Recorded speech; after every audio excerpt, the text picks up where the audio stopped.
வணக்கம் my dear zonemates, welcome to Safi Zone. நான் உங்க ஷஃபி அண்ட் இன்னைக்கு நம்ம பார்க்க போறது சீரியல் கொடுமைகள்.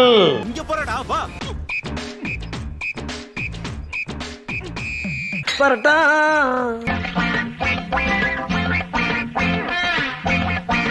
அடடா அப்பப்பப்பா. எந்த அளவுக்கு உங்களால சிரிப்பை கண்ட்ரோல் பண்ண முடியுமோ கண்ட்ரோல் பண்ணிருங்க.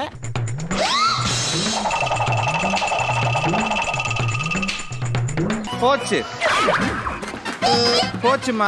வழக்கம் போலதான் இந்த வாட்டியும் எக்கச்சக்கமான தரமான சிறப்பான கண்டென்ட்லாம் மாட்டிருக்கு. வரிசையா பார்த்துடலாமா? சார் ஒரு நிமிஷம் வந்து பாருங்க. ஸோ ஃபர்ஸ்ட்டாக திவ்யதர்ஷினி குமாரசுவாமி அப்படிங்கிறவங்க கமெண்ட் பண்ணியிருந்தாங்க, சந்திய ராகம் அப்படிங்கிற சீரியலில் இந்த ரேட்டில் இந்த எபிசோடில் போய் பாருங்க, ஒரு சிறப்பான சம்பவத்தை பண்ணியிருக்காங்க அப்படின்னு சொல்லிட்டு. இவங்க வேற யாரும் கிடையாது, இந்த பூஜை பண்ணுறேன் அப்படிங்கிற பேரில் ஆள் மாறாட்டம்லாம் பண்ணி பயங்கரமான காமெடி பண்ணாங்க. ஞாபகம் இருக்குதா?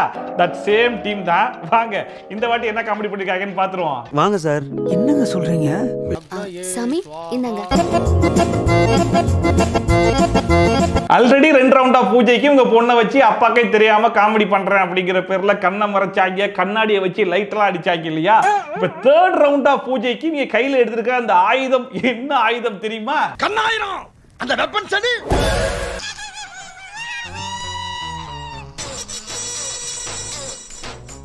நெக்ஸ்ட்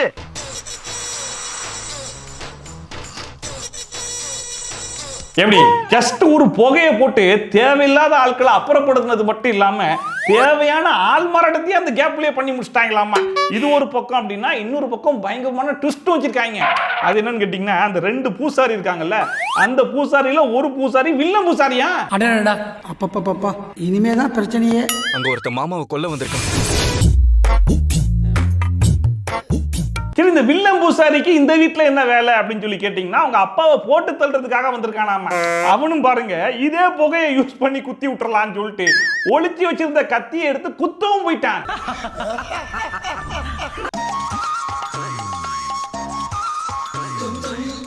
உடனே ஹீரோயின் பார்த்தாங்க, ஏன்னா இந்த புகை ஐடியா என்னோடது, அதை நீ யூஸ் பண்ணிக்கலாம்னு பாக்குறியா, விடுவனா, நான் அதே புகையை யூஸ் பண்ணி ஒன்ன தூக்குறேன் பாரு அப்படின்னு சொல்லிட்டு அந்த வில்லம் பூசாரியை தூக்கிட்டு வீட்டுக்கு வெளியவே வந்துடுறாங்க.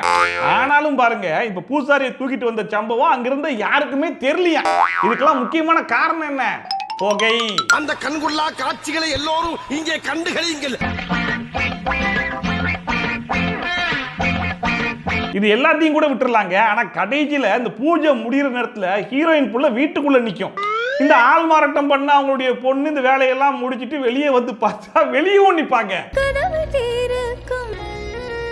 பூஜை நல்லபடியா முடிஞ்சிருச்சு. ஏன் சீனு மாமாவும் நீயும் வெளியே நின்னுட்டு இருக்கீங்க? எப்படி? அதான் முதல்ல நானும் யோசிக்கிறேன், ஆனா எதுவும் வரமாட்டேன். ஆக மொத்தத்துல ஒரு ஹீரோயின் நினைச்சா தூணிலும் இருக்கலாம் துரும்பிலும் இருக்கலாம் அப்படிங்கறத ப்ரூவ் பண்ணிருக்காங்க. அது மட்டும் இல்லாம இந்த ஒரே ஒரு பூஜையை வச்சு 1.5 வாரத்துக்கு எங்களால ஓட்ட முடியுமா அப்படின்னு சொல்லி கேட்டீங்கன்னா முடியும் நிரூபிச்சிருக்காங்களே. நான் ஒரு 2 நாள் காட்டுவீங்க சீரியல்னா, ஒரு மாசம் காட்டவா? எப்படி சார்? ஒரு மாசமா? அடுத்தா கமலி அப்படிங்கிறவங்க என்னோட இன்ஸ்டாகிராமுக்கு மெசேஜ் அனுப்பிச்சிருந்தாங்க, அண்ணா மகாநதி சீரியல்ல இந்த ரேட்ல இந்த எபிசோட்ல போய் பாருங்க, சிறப்பான சம்பவம் ஒன்று மாட்டிருக்கு அப்படின்னு சொல்லிட்டு. வாங்க இது சரியான காமெடி, என்னன்னு சொல்றேன். Excuse me sir. வாங்க மேடம் வாங்க. அதாவது வில்லன் மாடியில இருந்து தள்ளி விட்டு தலையில அடிபட்டு கோமா வரைக்கும் போய் யூ டர்ன் பண்ணிட்டு வந்த புள்ள தான் இந்த வெண்ணிலா. இந்த வெண்ணிலா புள்ள கோர்ட்டுக்கு வந்து சாட்சி சொன்னாதான் காவேரியுடைய புருஷனை காப்பாற்ற முடியும் அப்படிங்கிறதுக்காக காவேரி என்ன பண்ணிருக்காங்க, ரிஸ்க் எடுத்து ஒரு மாறு வேஷத்துல வந்திருக்காங்க. அப்படியா? அப்படித்தான். மாறுவேஷத்துக்கு உண்டான மரியாதை போச்சேடா உங்களால. இங்க எல்லாமே பசுபதிக்கு சாதகமா நடக்குது. இதுக்கு மேல நாம இங்க இருக்கிறது அவ்வளோ சேஃப் இல்ல. என்ன நடக்குதுங்க? நான் உன்னை சேஃபா கூட்டிட்டு போறேன். நான் கூட வரேன் காவேரி. மாஸ்க் மாட்டிட்டு வந்து இதுதான் மாறுவேஷம் சொல்றதுனால நீ ஒண்ணு என்ன சந்தேகப்பட வேணாம். எப்படி பார்த்தாலும் உன்னை நான் சேஃபா கோர்ட்டுக்கு கூட்டு போயிருவேன் அப்படிங்கிற மாதிரி கூட்டிட்டு போற வழியில வில்லனுக்கு வந்துட்டாங்க.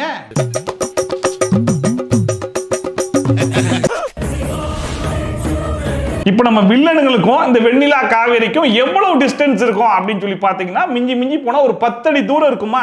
இத்தனைக்கும் அந்த வெண்ணிலா புள்ள ஒரு கோமா பேஷண்ட், ஹாஸ்பிட்டல்ல இருந்து பாதியில கூட்டு வந்த புள்ள. இப்ப இவங்க 2 பேரையும் வில்லனுங்க துரத்தி பிடிக்க போறாங்களா? அந்த அழக மட்டும் கொஞ்சம் பாருங்களேன்.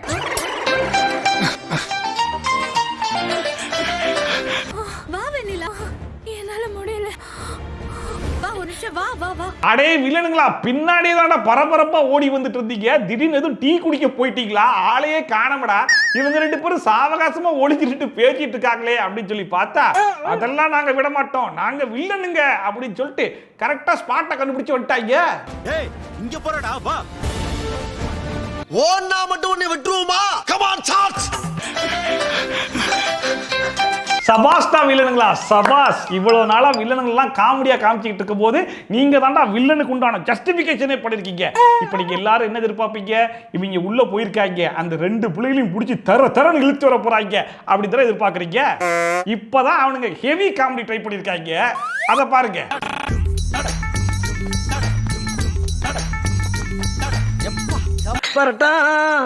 எப்படி கோமா பேஷண்டாவே இருந்தாலும் அவங்க கூட கோவமா ஓடி போய் ஆட்டோல எஸ்கேப் ஆயிட்டாங்க. ஆனாலும் இந்த வில்லனுங்களை காணமேன்னு சொல்லி தேடனா, நாங்க ஒன்றும் சாதாரண வில்லன்லாம் கிடையாது, இப்பயும் துரத்துவோன்னு சொல்லிட்டு ஆட்டோக்கு பின்னாடி ஓடிட்டு இருக்காங்க.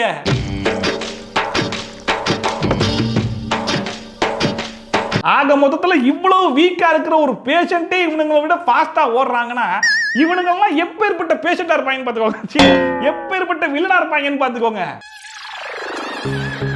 ஏன்டா தலை குனிஞ்சு நிக்கிறீங்க?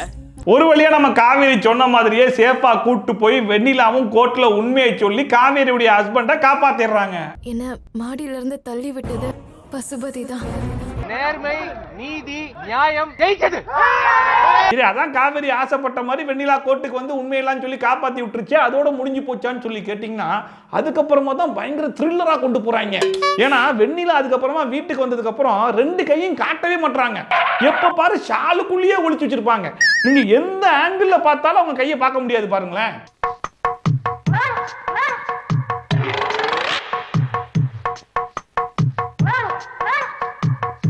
எதுக்குடா வெண்ணிலா கையை காட்டவே மாட்டாங்க? அப்படி என்னதான் அந்த கைக்குள்ள இருக்கு? எதுக்குடா ஷாலுக்குள்ளேயே ஒளிச்சு வச்சு சுத்திட்டு இருக்காங்க? ஒருவேளை இதுதான் பயங்கரமான ட்விஸ்டா இருக்குமோ? இந்த ட்விஸ்ட் தான் அந்த சீரியலே செங்குத்தா தூக்கி நிறுத்த போதோ? இதுதான் மாஸ்டர் பீஸோ அப்படிங்கிற மாதிரிலாம் நினைச்சுக்கிட்டு இருந்தா, கடைசியில அந்த கைக்குள்ள எதை தெரியுமா ஒளிச்சு வச்சிருந்தாங்க? நீ என்னடா அங்க பாத்துக்கிட்டு இருக்க?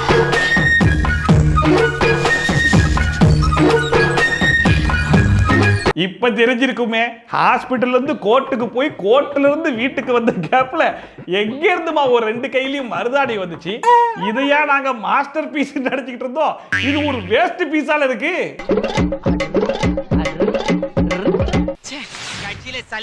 இத்தனைக்கும் ஹாஸ்பிட்டல் சீன் காட்டும் போது கூட அவங்க கையில வந்து மருதாணி இருக்காது. அதுக்கப்புறம் ஏதோ ஒரு ஃபங்க்ஷன் வந்து அந்த ஃபங்க்ஷன்ல மருதாணியை போட்டு வந்துட்டாங்க போல இருக்கு.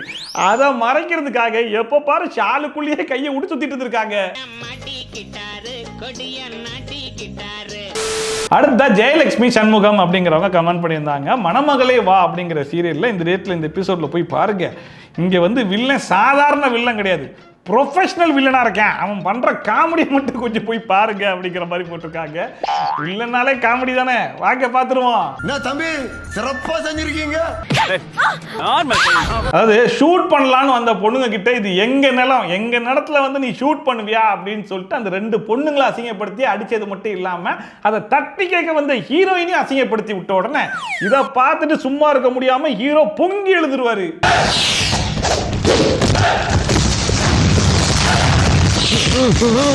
அப்படி பால் பொங்குற மாதிரி பொங்கி எழுந்த நம்ம ஹீரோ அந்த நேரத்தில் ஒரு பஞ்ச் டைலாக் ஒன்று பேசுவாப்புல. இது வரைக்கும் தமிழ் இண்டஸ்ட்ரியில டாப் ஹீரோஸ் கூட அந்த டைலாக் பேசினது கிடையாது, இதுக்கப்புறம் பேச போறதும் கிடையாது. ஏன்னா அப்பேற்பட்ட டைலாக் அது. நீ ஆம்பளைங்கிறது உண்மையா இருந்தா மூக்க தூக்கி வச்சு கொடூரமா அவனை பார்த்து பேசு. அவனுங்க என்ன அடிச்சிருந்தா கூட நான் தாங்கி இருப்பேன், அவனுங்களை ஏதாவது நான் பண்ணாதான் ஒன்னு அவமானப்படுத்திருக்கானுங்க. என்ன அடிச்சிருந்தா கூட பரவாயில்ல, ஒன்னு அசிங்கப்படுத்தாங்க, அவங்கள நான் சும்மா விட மாட்டேன், சும்மா புளின்னு புளிஞ்சு விட போறேன் அப்படிங்கிற மாதிரி ஏதாச்சும் பேசியிருந்தா கூட பரவாயில்ல. ஆனா அந்த மனுஷன் என்ன சொல்றாப்ல, அவனுங்க என்ன அடிச்சிருந்தா கூட நான் தாங்கி இருப்பேன், அவனுங்களை ஏதாவது நான் பண்ணாதான் ஒன்னு அவமானப்படுத்திருக்கானுங்க. என்னடா டயலாக் இது? பிச்சி போட்ட பரட்ட மாதிரி டயலாக பிச்சி போட்டு பேசியிருந்தாலும் சும்மா சொல்லக்கூடாது. அந்த வில்லன் வேஸ்டியும் கழட்டி பிச்சி போட்டுட்டு அவங்க 2 பேரையும் அன்றாயரோட ஓட விட்டுறாப்ல. இது உனக்கு நல்லதில்ல, உனக்கு நல்லதில்ல. இப்போ இவ்வளவு பெரிய அவமானம் நடந்து போயிருக்கு. இந்த அவமானத்துக்கு ஒரு வில்லன் எப்படி ரியாக்ட் பண்ணுவான்னு ஒரு இமேஜினேஷன் பண்ணிக்கோங்க. சரி ரைட். இப்போ நம்ம ப்ரோ வில்லன் இந்த அவமானத்துக்கு ஒரு ரியாக்ஷன் கொடுக்குறேன் அப்படிங்கிற பேர்ல ஒரு பெர்ஃபார்மன்ஸ் ஒன்று பண்ணி வச்சிருக்காரு. முடிஞ்சா சவால் விடுறேன், முடிஞ்சா சிரிக்காம பாருங்க பாப்போம். இப்போ நம்ம விளையாட போற ரவுண்டோட ரூல்ஸ் அண்ட் ரெகுலேஷன்ஸ் என்னன்னா, எந்த அளவுக்கு உங்களால சிரிப்பை கண்ட்ரோல் பண்ண முடியுமோ கண்ட்ரோல் பண்ணிருங்க.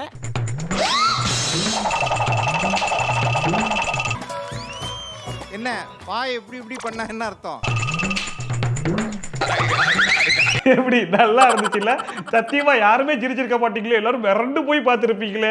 ஒரு வில்லே மாதிரி பெர்ஃபார்ம் பண்ணுன்னு சொல்லி சொன்னா, இந்த குழந்தைக்கெல்லாம் சோறு ஊட்டும் போது பூச்சாண்டிட்டு பிடிச்சி கொடுத்துரும். எப்பா பூச்சாண்டி மாதிரி நடி, பூச்சாண்டி மாதிரி ஏதாச்சும் பண்ணு அப்படிங்கிற மாதிரி சொன்னா ஒரு மனுஷன் எப்படி ரியாக்ட் பண்ணுவானோ அப்படி ரியாக்ட் பண்ணிட்டு கேட்டா இதுக்கு தான் அவமானத்துக்கான ரியாக்ஷனா?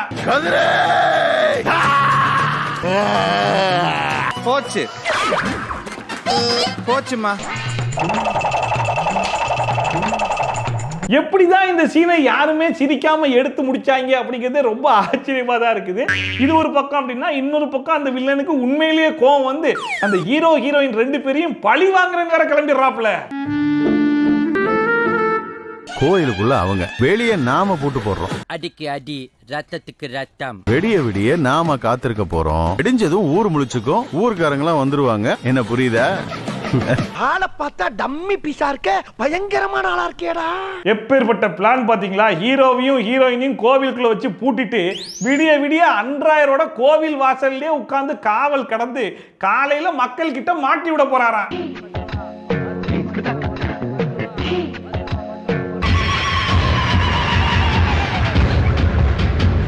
இதுல ஹைலைட் என்னன்னு சொல்லி பாத்தீங்கன்னா, கோவில் கதவு மட்டும் தான் அவ்வளவு பெருசா இருக்குது. சுத்தி இருக்கிற காம்பவுண்ட் செவுரு என்ன சைஸ்ல இருக்குன்னு கொஞ்சம் பாருங்களேன். அங்க பாருங்க, நொங்க பாருங்க. அந்த புள்ள லைட்டா எட்டி பார்த்ததுக்கே பாதி கழுத்து வெளியே போயிருச்சு. இன்னும் கொஞ்சம் எட்டி பார்த்தா அந்த புள்ள வெளியவே போய் விழுந்துரும்.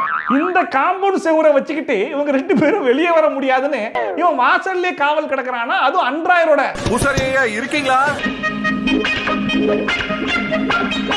உங்க நேர்மை எனக்கு ரொம்ப பிடிச்சிருக்கு. இத்தனைக்கும் ஸ்டார்டிங்லயே அந்த புள்ள போன் எங்க அப்படின்னு சொல்லி ஹீரோ சார்ட்ட கேட்கும்போது வெளியே தான் போனை பைக்ல வச்சுட்டு வந்துட்டேன்னு சொல்லிருப்பாப்ல. சரி மறந்தாப்புல கூட்டிட்டு போயிட்டாரு போல. நீங்க சீக்கிரமா ஃபோன் பண்ணி பாருங்க. என் போனை பைக்லயே வச்சுட்டு வந்துட்டேன். இந்த காம்பவுண்ட் சோரை ஏறி குச்சி போய் அந்த போனை எடுத்து வந்திருந்தாலே பாதி வேலை முடிஞ்சிருக்கும்ல. இதுதான் தவறான விஷயம். சரிப்பா, அந்த காம்பவுண்ட் செவுரு தான் இவ்வளவு சின்னதா போயிடுச்சு, ஈஸியா எகிரி குதிக்கிற மாதிரி இருக்கு. இப்போ இதுக்கு என்ன பண்ண போறீங்க அப்படின்னு சொல்லி கேட்டா அதுக்கும் ஒரு ட்விஸ்ட் வச்சிருக்காங்க.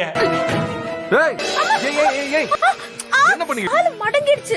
அடங்கப்பா, இது உலக நடிப்புடா சாமி. இப்படி வலிக்கு விழுந்ததுல எந்திரிச்சு நடக்க முடியாத அளவுக்கு அடிபட்டு போச்சாமா. உடனே நம்ம ஹீரோ சார் கோவிலுக்குள்ளே உட்கார்ந்து கசாயத்தை கிண்டுறாப்ல, சமைக்கிறாப்ல, ஊட்டி விடுறாப்ல.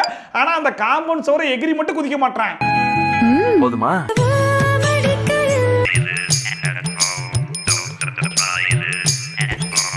பரவாயில்ல, வில்லன் எதிர்பார்த்த மாதிரியே ஊர் மக்கள் எல்லாம் காலையிலே திரண்டு வந்துட்டாங்க. பட் ஒரு பக்கம் ஹீரம் பொங்குன மாதிரி வில்லனும் இங்க பொங்கி ஒரு டைலாக் ஒன்று பேசுவாப்ல. அந்த டைலாக கொஞ்சம் கேளுங்களேன். ஏன் அந்த விஷயத்தை எப்படியா நான் ஏன் வாயால சொல்லுவேன்? சொல்றதுக்கே ஏன் நான் கூசுது? யாராவது இப்படி கேவலமா நடந்துக்குவாங்களா? சொல்ல வந்த விஷயத்தை நேரா சொல்ல போறியா இல்லையா? அசிங்கத்தை பத்தி யார் பேசுறா பாத்தீங்களா? கோவில் வாசல்ல பெரிய மனுஷனா இருந்துகிட்டு அன்றாயரோட நிக்கிறது அசிங்கம் இல்லையா? உள்ள 2 பேர் நைட்டு ஃபுல்லா தங்கினது தான் அசிங்கமா? இதெல்லாம் சொன்னா எப்படி?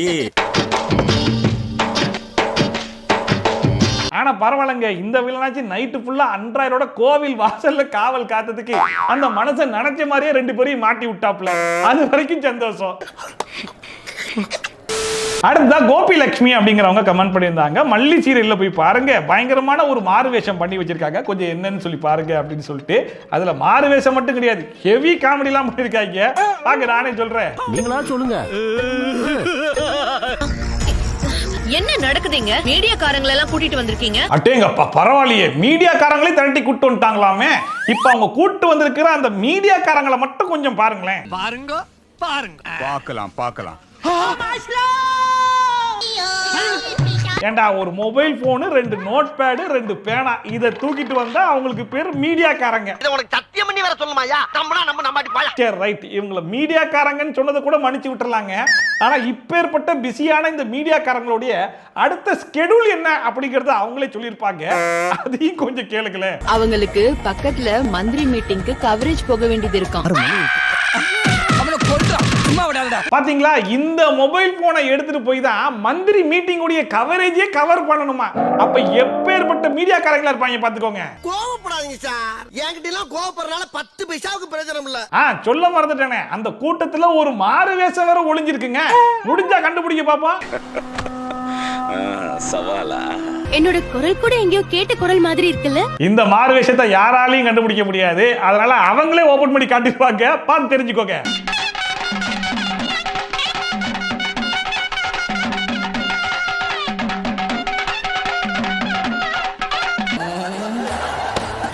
என்ன எழவி அது? இது ஒரு மாறு வேஷம் சொன்னது கூட மன்னிச்சு விட்டுறலாம். ஆனா அந்த மாறு வேஷத்துக்கு 2 பேரும் ஷாக் ஆகுறாங்க பாத்தீங்களா. அதுதாங்க நம்மளால டைஜஸ்டே படிக்க முடியல. முடியல. அடுத்தா ஸ்டீஃபன் நம்ம ரெகுலரா கண்டென்ட் கொடுக்கக்கூடிய மனுஷன். அண்ணா மனசு இல்லாம அப்படிங்கிற சீரியல்ல இந்த ரேட்ல இந்த எபிசோட்ல போய் பாருங்க. பாம்பை வச்சு ஒரு சிறப்பான சம்பவம் பண்ணிருக்காங்க அப்படின்னு சொல்லிட்டு. பாம்பையும் விட்டு வைக்கலையா?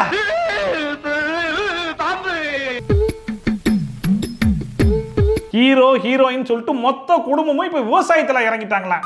இப்படி ஒருத்தங்க இறங்குனாங்கன்னா அதை கெடுக்கிறதுக்குன்னு ஒரு வில்லி இருப்பாங்கல்ல, அந்த வில்லி என்ன பண்றாங்க, இதை கெடுக்கிறதுக்காக பல்ல புடுங்கின பாம்பை எடுத்து வயலுக்குள்ள விட்டாங்களாம். இந்த பாம்பை கொண்டு போய் அந்த வயல்ல விட்டுட்டு வா. பட் அன்பார்ச்சுனேட்லி வில்லியோடைய பிளான்ல ஒரு சின்ன மிஸ்டேக் நடந்து போச்சு. அது என்னன்னு சொல்லி பாத்தீங்கன்னா, அந்த பாம்பு பல்ல புடுங்கின பாம்பு இல்லையா, பல்லு இருக்கிற பாம்பா. பல்லு புடுங்கின பாம்பு இங்க இருக்கு, பல்லு புடுங்காத பாம்பு தான் அவங்க கிட்ட கொடுத்துட்டோமோ. சாம்பார் அப்ப எனக்கு. ஆனா பல்லு இருக்கிற பாம்போ பல்லு இல்லாத பாம்போ, இந்த பாம்பை பார்க்கும்போது நம்மளுக்கு பரிதாபமா இருக்குங்க. அந்த பாம்பு அந்த வயலுக்குள்ள போறதுக்கு என்ன பாடுபடுதுன்னு மட்டும் பாருங்களேன்.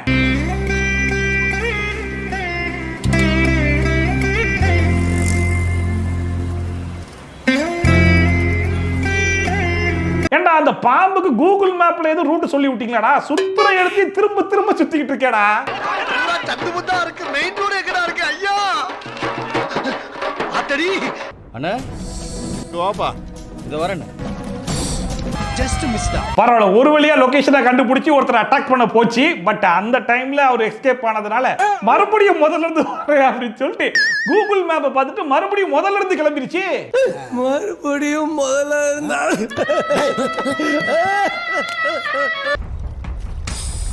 போச்சுடா, 2வது அட்டெம்ப்டும் ஃபெயிலியரா. சரி ரைட், ஒன்றும் பிரச்சனை கிடையாது, போ மறுபடியும் முதல்ல இருந்து வா. மறுபடியும் முதல்ல இருந்தா முடியல. எதுக்குடா அந்த பாவப்பட்ட பாம்பை போட்டு இத்தனை டேக் எடுக்க வைக்கிறீங்க? கடைசி வரைக்கும் ஒரு பயப்புலி கூட கொத்தவும் விட மாட்டீங்களே அப்படின்னு சொல்லி கேட்டா அது ஒண்ணும் கிடையாது. நம்ம ஹீரோயின் வந்து அந்த பாம்பை டேக் ஓவர் பண்றதுக்கு தான் இத்தனை டேக்கா. ஆமாங்க, அவ்வளவுதாங்க மேட்ரு. கடைசியா பத்மா அப்படிங்கிறவங்க கமெண்ட் பண்ணியிருந்தாங்க, ஆகா கல்யாணம் சீரியல்ல இந்த ரேட்ல இந்த எபிசோட்ல போய் பாருங்க, ஒரு சூப்பரான படத்தை எடுத்து சிறப்பா செஞ்சு வச்சிருக்காங்க அப்படின்னு சொல்லிட்டு. நீங்களும் ஆரம்பிச்சிட்டீங்களா? சரி வாங்க, என்ன படம்னு பாத்துருவோம்.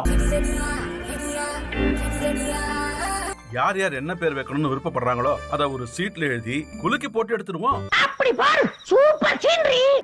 இது நல்ல யோசனை. ஒரு சீட் எடுத்தே பெரிய விட்டு கொடு. யார் பேர் வந்திருக்கு பாருங்க. உன் பேர் தான் வந்திருக்குமா? இந்த சீனை நீங்க எங்கேயோ பார்த்த மாதிரி தோணுமே. நல்லா திங்க் பண்ணி பாருங்க, நாமத்து வரோம். இனி நம்ம கம்பெனியோட பேரு கோட்டேஸ்வரி ஆர்ட்ஸ் அண்ட் கிராஃப்ட்ஸ். டெலஃபோனா இருந்தா உடனே கண்டுபிடிச்சிருப்பீங்க. ஒருவேளை யாரெல்லாம் கண்டுபிடிக்கலையோ அவங்கெல்லாம் இதை பார்த்து தெரிஞ்சுக்கோங்க. வழக்கம் போல நம்ம சீட்டு குலுக்கி போட்டுடலாம். அத ஒரு சீட்ல எழுதி குலுக்கி போட்டு எடுத்துருவோம். ஸ்ரீதர். உன் பேர் தான் வந்திருக்குமா?